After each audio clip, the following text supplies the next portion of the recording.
Tefsiri Müyesser Al-İmran Suresi Euzu billahi mineşşeytanirracim. Ey Peygamber, sana et berilayotgan bu qissalar biz sana vahiy qilayotgan g'ayb xabarlardandir. Chunki o'z vaqtida ular Maryamni o'z kapolatiga elishni talishib jidallashgan va talash tortishni chek tashlash orqali hal qilishga kelishib qalamlarni suvga tashlagan va chek Zakariya alayhissalomga chiqib Maryamni o'z kapolatiga elishda utib chiqqan chaqda sen ularning yanada yo'q eding.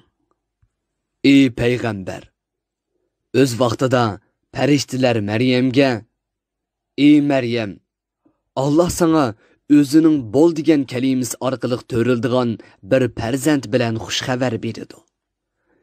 Uning ismi Masih Maryam o'g'li Isodir. U dunyodami, oxiratdami obro'yliq va qiyomat kuni Allohga yaqin kishilarning qatoridan bo'ladi. U gap qiladigan yeshiga yetishdan burungi bovoq chig'idimi, cho'ng bo'lib qoramiga yetgan chig'idimi, Allohdan kelgan vahiyga asoslanib, payg'ambarga xos usul bilan kishilarni Allohga da'vat qilib so'zlaydi. So'zida va amaliyatida ulgulik va fazilatlik zotlar qatoridan bo'ladi degan chaqda sen u yerda yo'q eding." Maryam bu ishga ajablanib: "Men yotliq bo'lmagan tursam yoki buzuqchilik qilmagan tursam, mening qandoq bolam bo'ladi?" dedi. Farishta uningga: "Bu ish Allohga qiyin emas. Chunki Alloh xohlagan narsani yaratadigan hammaga qodir ilohdir. U qandoqli bir narsani yaratmoqchi bo'lsa, uningga bo'l deydi-da, u darhol bo'ladi" dedi. Alloh uningga xat yozishni, gap so'zda va ish harakatda donolikni, Tavrotni va Injilni o'rgatdi. Uni Isroil avlodiga payg'ambar qilib avatdi. U ularga: "Sheksizki, men sizlarga Rabbinglar tarafidan mening haq payg'ambar ekanligimni isbotlaydigan mo'jiza elib keldim. U mo'jiza shuki, men sizlar uchun loydan qushning shaklidagi bir narsa yasayman. Ondan uningga pulaymanda Allohning irodasi bilan u haqiqiy bir qush bo'ladi. Yana Allohning irodasi bilan tug'ma ko'rni, baras kasalni saqaytaman. O'liklarni tirildirman. Sizlar yeydigan va o'yinglarda saqlaydigan yemekliklardan xabar beraman. Sheksizki, agar sizlar Alloh nozil qilgan alomat va dalil isbotlarga ishonadigan bo'lsanglar, insonning qo'lidan kelmaydigan bu odatdan tashqari ishlarda albatta mening rostilla Allohning payg'ambar ekanligimni isbotlaydigan dalil isbotlar bor. Men Tavrotga haqiqatlarni tasdiqlagan holda keldim. Ilgari Alloh sizlarga harom qilgan ba'zi narsalarni Allohning rahmati va yeniklitish amri bilan halol qilish uchun keldim. Men sizlarga Rabbinglar tarafidan so'zimning rost ekanligiga dalil olib keldim. Shunga sizlar Allohdan qo'rqinglar. Mening amrimga xiloflik qilmanglar va men Allohdan sizlarga yetkazgan ishlarda menga itoat qilinglar. Sheksizki men sizlarni da'vat qilayotgan Alloh birdir. U mening Rabbimdir, sizlarning Rabbinglardir. Shunga sizlar uningga ibodat qilinglar. Allohga bandichilik qilishda va uningga itoat qilishda men va sizlar o'xshashmiz. Bu hech bir qing'irligi bo'lmagan to'p-to'g'ri yo'ldir. Isa ularning kufrida ching turadiganligini sezgan chaqda o'zining agashkichlari ichidagi ixlosmand kishilarga nido qilib: "Allohning dinini ustunlikka ega qilish yo'lida menga kimlar yordamchi bo'ladi?" dedi.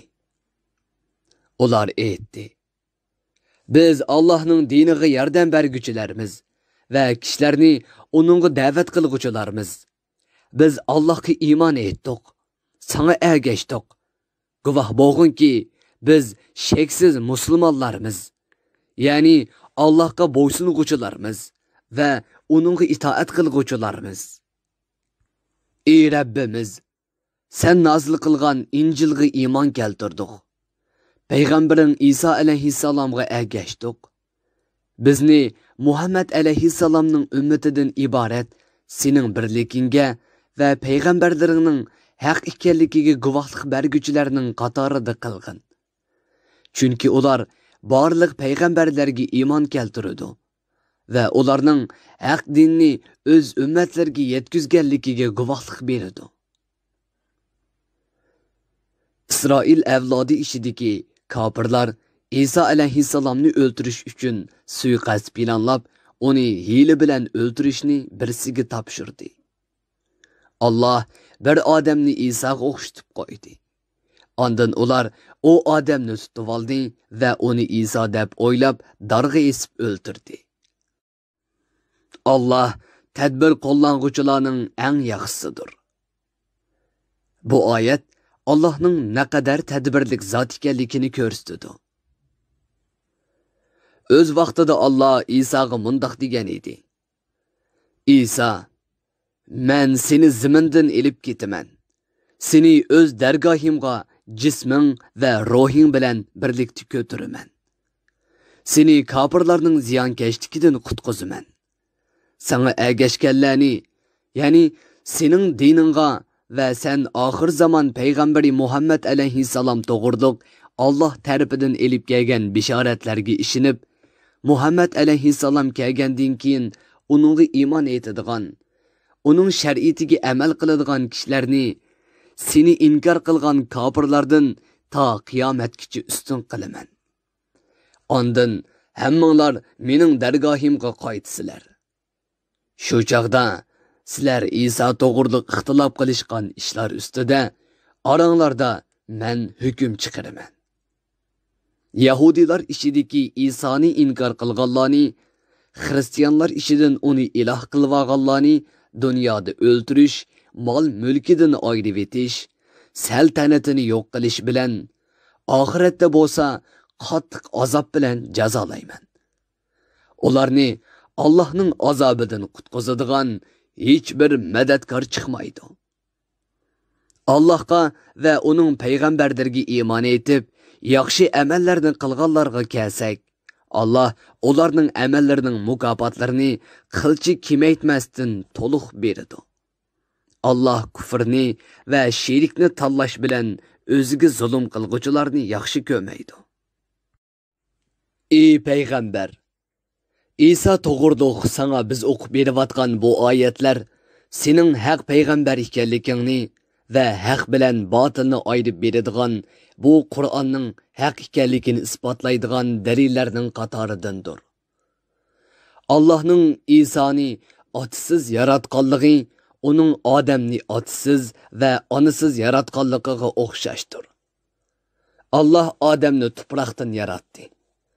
Ondan uningga inson bo'l dedi-da, darhol inson bo'ldi. İsa'ni otasiz dunyoga kelganligi uchun iloh devilish o'pochuq sapsatadir. Chunki Odam alayhissalom otasiz va onasiz yaratilgan bo'lib, uning Allohning bandasi ekanligini hamma birdek qabul qilgandir. Ey payg'ambar, İsa haqida Rabbing tarafidan sana kelgan sheksiz haqiqat mushudir. Shuni sen bu e'tiqodingda ching turg'in. Hargiz shak qilguvchilardan bo'lmag'in. Bu oyatda payg'ambar alayhissalomni o'z e'tiqodida ching turishga undash va uning ko'nglini tindirish ko'zda tutilgan. Ey payg'ambar, sana İsa to'g'riliq haqiqiy ma'lumot kelgandan keyin kimki sen bilan munozirlashsa, ularga kelinglar, bizning o'g'illarimizni sizlarning o'g'illaringlarni, bizning ayollarimizni sizlarning ayollaringlarni chaqirayli. O'zimizmi kelayli. Ondan Allohning la'nati va jazosi haqiqatni qabul qilmagan yolg'onchilarga bo'lsin deb Allohga iltijo qilib duo qilayli degin. Ey payg'ambar, İsa to'g'risida men sana bildirgan bu qissa rostligida qilchi shek bo'lmagan haqiqiy qissadir. Bir Allohdan boshqa ibodatga haqliq bo'lgan hech bir iloh yo'qdir. Sheksizki Allah podshohligida haqiqatan g'olibdir. Barliq tadbirlarda hikmat bilan ish qilg'uchidir. Agar ular sana iymon etishdan yana bosh tortsa va sana agishdan yuz o'rsa, sheksizki ular buzg'unchilardir.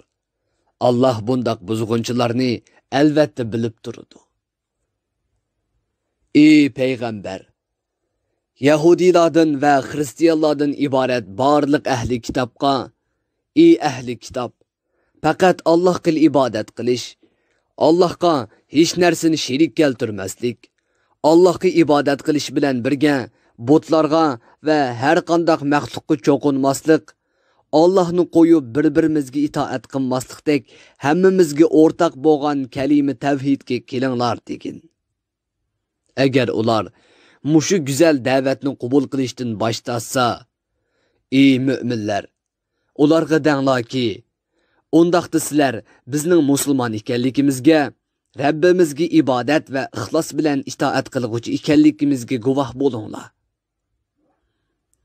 O'rtaq kalimaga da'vat qilish Yahudi va Xristianlarga qartilgandek, ularga o'xshagan kofirlarning hammasiga qartilgandir. Ey Yahudilar va Xristianlardan iborat samoviy kitob egillari, sizlar qandaqmi Ibrohim bizning dinimizda edi deb da'vo qilasizlar. Halbuki Tevrat bilan Injil İbrahim'den keyin nozil qilingan tursa, qandaqmi u sizlarning dininglarda bo'lsin. Sizlar İbrahim Yahudi edi yoki Xristian edi degan so'zinglarning xatoligini tushunmamsizlar. Yahudilik bilan Xristianlikning İbrahimning zamonidan keyin kelganligini bilmamsizlar. Ey Muhammed aleyhisselam bilan munozirlashganlar, sizlar shundoq kishilar ekansizlarki, dininglar to'g'riliq o'zinglar biladigan va kitobinglarda haq deb e'tiqod qildigan narsalar to'g'risida munozirlashdinglar. Endi sizlar İbrahim to'g'risida, ya'ni o'zinglar bilmaydigan narsa to'g'risida nemishqa munozirlasizlar? Allah ishlarning yoshirin taraflarini biladi. Sizlar bilmaysizlar. İbrahim Yahudi mu emas, Xristian mu emas edi. Yahudilik bilan Xristianlik faqat uning vafotidan keyin paydo bo'lgan. İbrahim Allohning amriga itoat qiladigan bir musulmon edi. Mushriklardan emas edi. Sheksizki o'zini İbrahimga mansub qilishga eng haqli kishilar uningga iymon keltirgan, uning diniga ergashganlar bo'lib, u mushu payg'ambar Muhammad alayhissalom va uningga iymon etganlardir. Allah uningga iymon etgan va shariatiga ergashgan kishilarning madadkoridir. Ey musulmonlar, Yahudilar bilan Xristianlardan bir turkum kishilar sizlarni islomdan ozdirishni orzu qiladi. Amaliyotda ular o'zlarini va o'zlariga ergashganlarni ozdira oladi. Ular bo'lsa buni bilmaydi va tuymaydi. Tafsirim muyassar. Bir guruhi ulamolar nashrga tayyorlagan. Tarjima qilguvchi Muhammad Yusuf Muhammad Tursun. Muharrir Abdurrahim Davlat. Korrektor Abdulaziz Aqhun. 2020 yanvar 1-nashri. Teklimakan Uyg'ur nashriyoti tarafidan nashr qilingan. Mikrofon oldida İmran Abdug'ani Sadai. Bu asar avlod detallarida tarqitildi.